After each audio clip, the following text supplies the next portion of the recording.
So LeBron James, second on the all-time scoring list. Add that to being the only player with 30,000 points, 10,000 rebounds, and 10,000 assists. So as Chris Herring from Sports Illustrated joins us now. Chris, I'm just going to get ahead of this, because I've done enough shows with Michael to know what he thinks about something before he says it. Most of the time. Sometimes he surprises me. But Chris, I want to ask you, eventually, God willing, health permitting, LeBron James this is funny. will... This is funny, man. No, it's not. I'm saying, God willing, the creek don't rise. Eventually, which could be, I don't know, a year from now, eventually, God willing, and health permitting, LeBron James will become the all-time leading scorer in NBA history, while being near the top of the list in assists. Okay? Now, catching Stockton, but nonetheless, my question to you, and I already know where Michael Holley stands on this, if LeBron James adds all-time leading scorer to his career resume, would you then, and I don't even know where you stand on the matter now, so I could be making a presumptuous question. You may be like Michael, but would you then believe him to be the greatest player of all time? I don't think it's rooted in stats now, then, what have you, just because here's the thing. If you're rooting it in that, I don't think it's rooted as much in that as much as it is the idea of longevity and how long he's been able to do it at this level, scoring at this level. I think, to be able to do this at age 37, who can't be impressed by that? But I think just the sheer count and the sheer total, if you want to look at that through the prism of what Michael could have done or what LeBron is doing now, I mean, what do you value? Do you value the idea of being extremely competitive at this level? Do you value the idea of being able to score at this level for this many years, even now when his team is struggling to even kind of make it into the playoffs on a team that, some people thought would be competitive? I didn't think they'd be that great, but I don't know that the extending this part of it now, as impressive as it is, I'm not sure that really makes me view him any more greater. Once you're at this echelon already and one of the best players of all time already, it's extremely impressive, but I'm not sure that it's making me any more impressed that he's going to at some point take the lead, because that's rooted in longevity, which might be a part of your argument. But if it's not, then I don't see how this really furthers it any way, one way or the other. Well, wait a minute. Okay, this is good. This is good, Chris. So who is it? Let's just get to this. Let's shuck this corn right down to the stalk then. Who's the greatest player in NBA history, in your mind? I would still have Michael there, but I mean, I think part of it is, and you can readily argue this, I guess, as far as the scoring and who would have scored more, who could have scored more. Michael obviously sat out at times in the middle of his prime. I think we all know why. Well, actually, we don't. The controversy will still always swirl about that. About why he left, in the midst of a three-peat, and then left again after leaving the Bulls, and then came back, and obviously at that point was kind of bone on bone. But the scoring that he could have put up during those years, the fact that he, in the middle of his career, similar to LeBron, had a coach kind of sit down and basically tell him that, okay, we're going to move to a system now where we want you to move the ball a little bit more. I think, it's been a little bit strange to me that people have said, man, LeBron is doing this now at 37. Imagine how much he could have scored if all he cared about was scoring. But he hasn't always cared about scoring because he's a more complete player than that.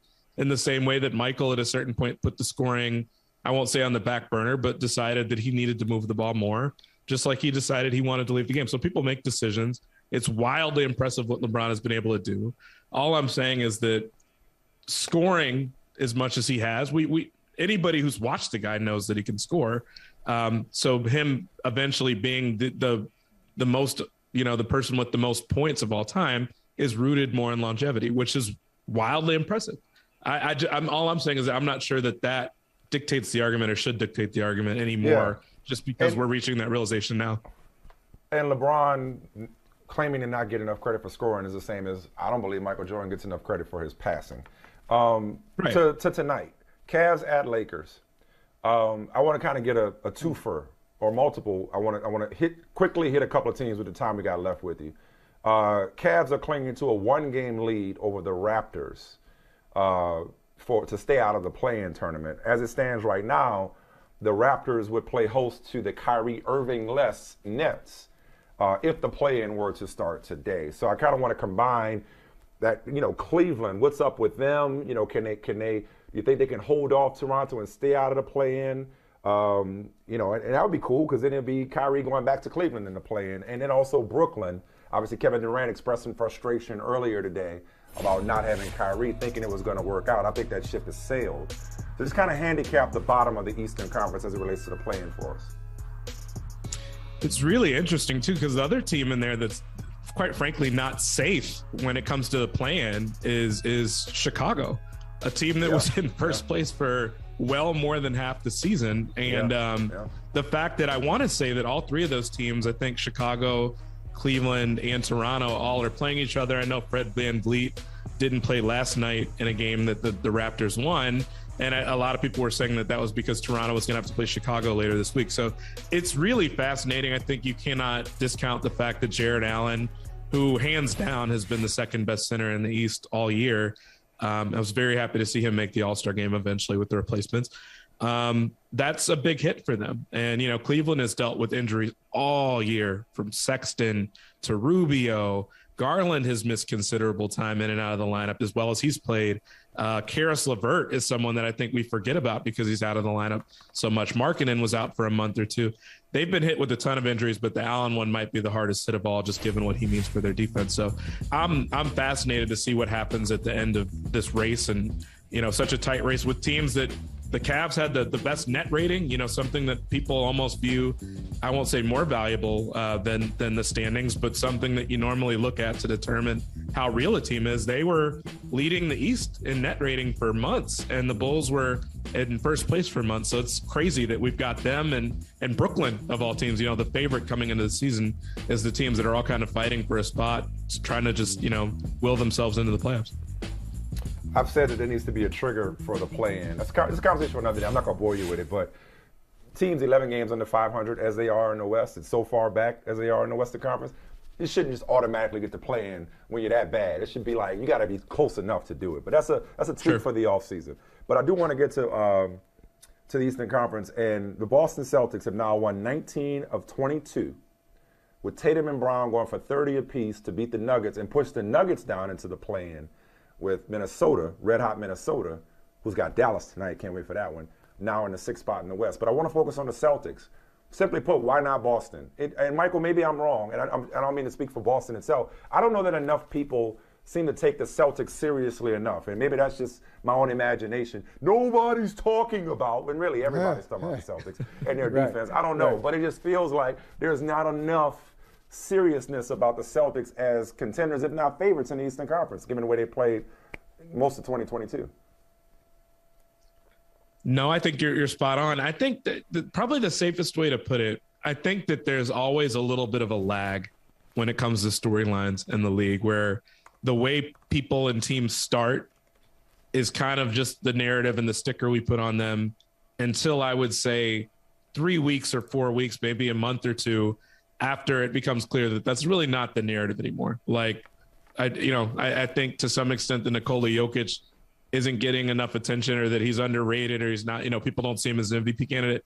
That was kind of last year's argument. I think he's getting his due now. I think he's in that conversation now. Boston struggled out of the gate really, really badly. We remember Ime Udoka having the comment that he said about the team and kind of where they were at, where basically a wake-up call for everybody. And people were like, how's Ime saying that as a first-year coach? He's losing the team. The conversation about Jaylen Brown, does someone need to be moved? Can they play together? To now, really since the turn of the new year, Boston has essentially been right there with Phoenix as the best team in the league, an elite defense. If you watched that Denver game last night, I mean, they were just rolling. And I think now, 3 games on the road that they won on this trip, they're going for 4 now against Oklahoma City. If they win this one, they will have won all 4 games on their road trip by 20 points or more, if they can do that to Oklahoma City as well, including one to take down the reigning MVP. I mean, they're just on fire. It's just a team that fits really well, that's moving the ball really well. Derek White is a piece that, they added during the trade deadline, who fits very, very well, just kind of as a subtle guy that doesn't hold the ball for very long, that can defend a little bit, who just plays a role. And they have a bunch of guys. Grant Williams that does that. Time Lord. Robert Williams has been impressive. Marcus Smart. Love him, hate him, whatever you want to do. It's just the heart and soul of this team. It's a joy to watch them. And I have not always enjoyed watching Boston, but this team, I don't know how you can't consider them a contender at this point. Still a very realistic chance too, I think, of finishing second in the East, which is crazy given that they were at the bottom of that conversation 2 months ago. Chris, this is going to sound like a personal question. You don't have to give me the details. I'm guessing you live in the New Jersey, New York area. Is that correct? Somewhere in there? I live in Chicago. Oh, you live in Chicago. Okay, well, I got that wrong. So, but since you don't live there, but still, give me a counter to this if you can, because you wrote the book on the Knicks. I just assumed New York. Bad assumption on my part. But we've heard so much about the vaccine mandate. Everybody I've talked to says, yeah, it doesn't make any sense. Have you heard anybody give a compelling argument for why it does make sense, the vaccine mandate in New York City? No. I mean, and it's crazy because I think, most people around the league, in the league, I mean, people know that the NBA is a more progressive liberal league than the others. Most people kind of fall on the same side of this argument. I've been vaccinated. I think most people in my orbit have. Even if you're pro-vax, even if you've been vaccinated, it's hard to make sense of it. I will say, though, to each his own. People are welcome to do what they want. Whether you like that or not, people can do what they want with their bodies. It is a public health issue, so it has an impact on other people. But it is getting to be a little bit strange, as nonsensical as the rule is, and the private sector mandate is. It is a little bit weird, though, like how passively we talk about the Kyrie Irving situation, Kevin Durant, people going directly at Mayor Eric Adams, which is just kind of weird to me. Like, I've never seen star players go after a mayor. I guess this is a different situation, but also we've talked about wanting everybody to have a killer mentality, a win at all cost mentality. Look, it's Kyrie's body. I understand that, but it is a little bit odd to me that he also could just get vaccinated and make all of this moot, particularly as we're talking about a Brooklyn team that is one game up right now for the 8th spot that very easily could put themselves in a situation where they miss the playoffs technically. And I understand that the rule makes no sense, but I also understand that after it's gotten this dire for a team with this sort of expectations, that there's not any impetus or kind of any sort of suggestion please, man, just get vaccinated for us. Please. Yeah. I don't know. I get that it would be much easier from where Kyrie sits to put the ball in the league's court and the city's court. He has, to the point where now Durant and other people around that situation have been pushing it. But it's also something that he could very easily end. Maybe not easily from where he sits, but from my stance, pretty easily. So it's become a bizarre issue. And every time you think that we're at the end of it, whether it's that or the Ben Simmons issue, which, by the way, that's a whole thing itself now that there's a report out that he may not play at all this season, seemingly, that they're not sure when they'll get him back. Yeah, I feel like that's the sale. Yeah, it's just a bizarre, but that's even more of a reason to me. You look at the Kyrie situation, getting vaccinated to me would just kind of be literally a 1-2 shot deal and get it out of the way and get this team in a situation where they're not looking over their shoulders constantly. Hey, Chris, appreciate you, man. We got to run. Thank you so much. No problem at all, guys. Good Thank job, you. Chris. Thank you. All right. Hey, thanks for watching Brother from Another on YouTube. Make sure you hit subscribe before you leave, and be sure to watch us 3 to 5 p.m. Eastern Time on Peacock. Appreciate you.